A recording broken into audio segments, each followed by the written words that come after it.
What I will tell you now will change your way of thinking about privacy, transparency and your personal life.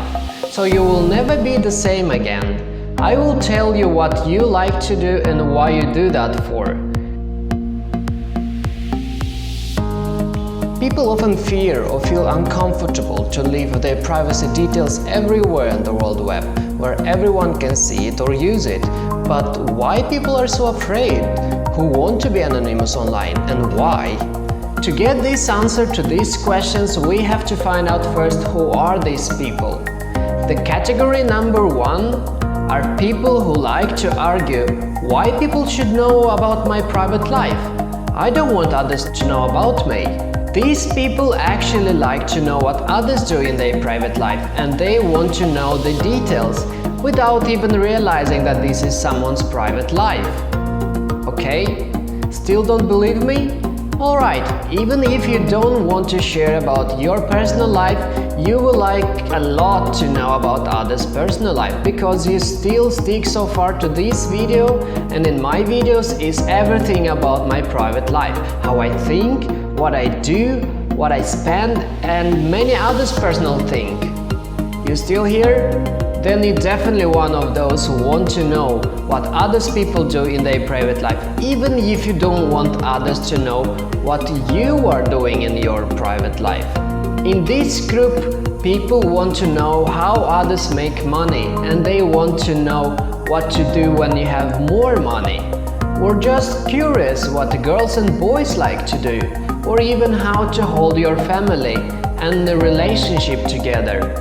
You want even to know what underwear to have and how others think about the politics, or how others educate their children, or how they manage their economy.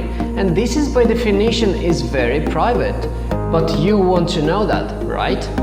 So where is the border between private life and what you want to share with others? This boundary between private and public life lies in the cultural, society and in your mind. Because some people think that it's okay to talk and share about their personal sexual life, others don't. And this is because of cultural limitation and society's judgments. Some people don't talk about their economy, and some people with pleasure will tell you about their financial status. In this case, capitalism and judgments are on the place, where people hide their high incomes to protect their workplace. Some people will tell you about their problems and some don't.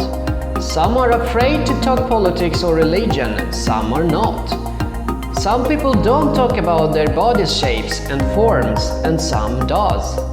Someone will go so deep to tell what they felt when their parent passed away or when their child died. Just one feeling of a mother who lost her child is overwhelming. But still, she wants to share what she feels and what she thinks, so that you will have an understanding what you can do and how to act in these heartbreaking moments.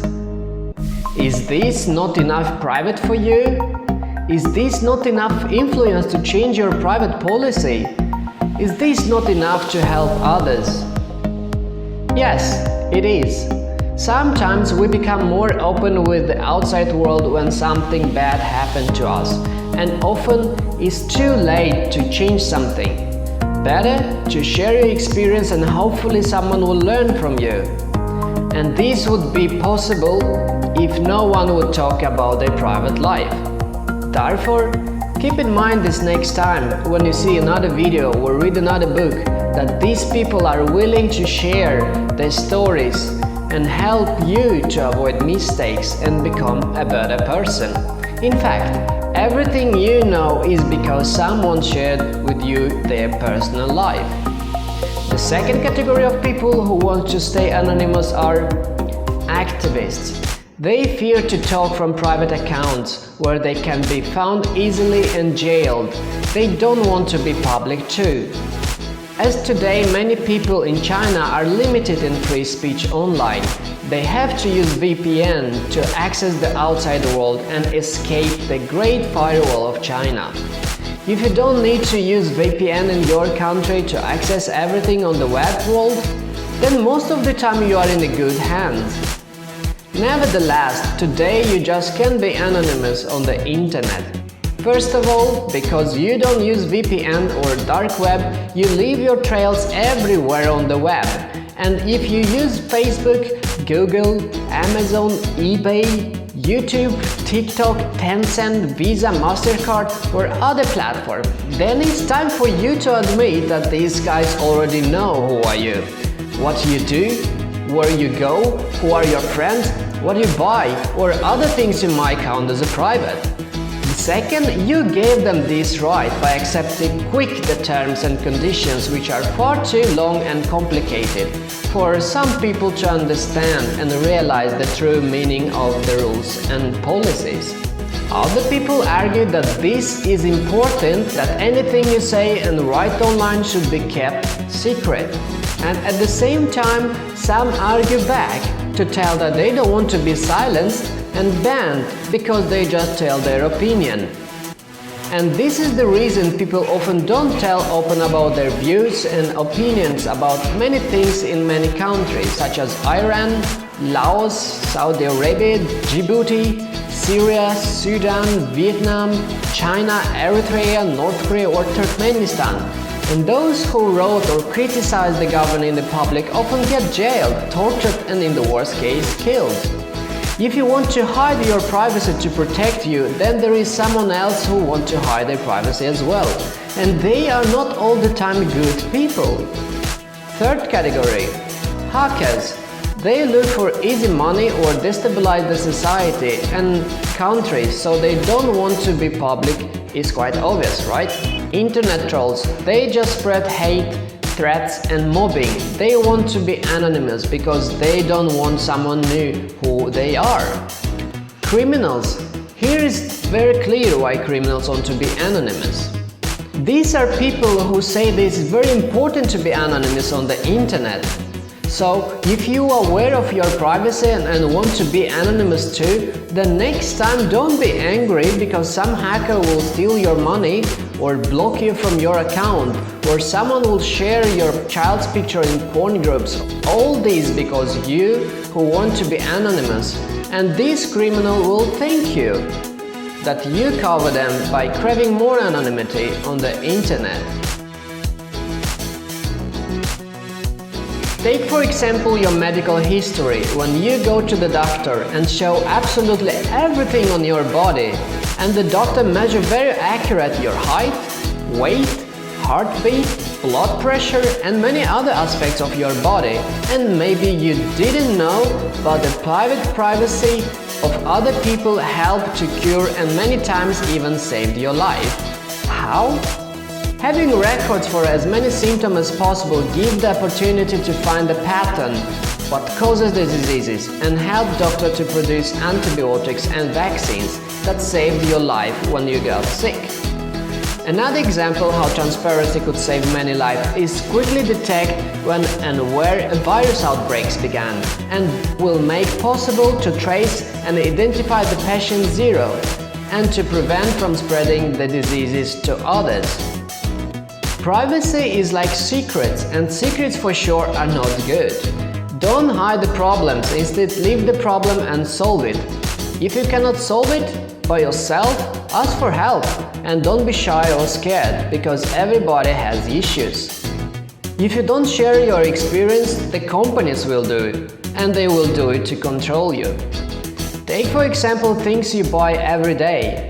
If you don't share what is better to buy and why, then the companies will use your buying habits to target other people for selling more things they probably don't need. Today, over 2.5 quintillion bytes of data are created every single day, and it's only going to grow from there. By 2020, it's estimated that 1.7 megabyte of data will be created every second for every person on Earth. It's quite a lot, and for humans it's just impossible to go through all this immense data. Therefore, I don't see it as a threat to leave all the data online. Because no one in the entire world needs your posts or pictures or information unless you don't do something bad. For example, you want to buy a pair of shoes online, and you know that you can't go through all the shoes choices available. You will probably spend some 2 hours looking on different shoes designs, color or material, and in the end you will choose one you think match best for your budget and design. The same as with the data. There is too much shoes to choose and there is no sense to spend more time to go through all the shoes available if you need only one pair of shoes. The same way is buying houses or choosing flights tickets. We don't go through all the options available, rather we use filters. Alright, if there is so many benefits, why we still worry about our privacy? Because people fear of misusing the information, and often because they don't know what companies or government know about them and in what purpose they use the data. And here comes one of the important questions of 21st century. Who owns the data? And I say, everyone owns the data. The same as our planet, who don't belong only to one person, country or nationality. It's a legacy that everyone on this planet have right to. Even you born in Madagascar, you should have equal right even to Yellowstone nature or Indonesian islands. In the way back, people from the US should have the equal rights to the Ural Mountains in Russia, Congo's wild forest or Chile's Atacama Desert. To have public access to these data is fundamental and should be put at the same place as human rights and free movement. At this stage, transparency is the best friend of the access to data and should be implemented everywhere, beginning with the government official and companies, ending with religion and sports.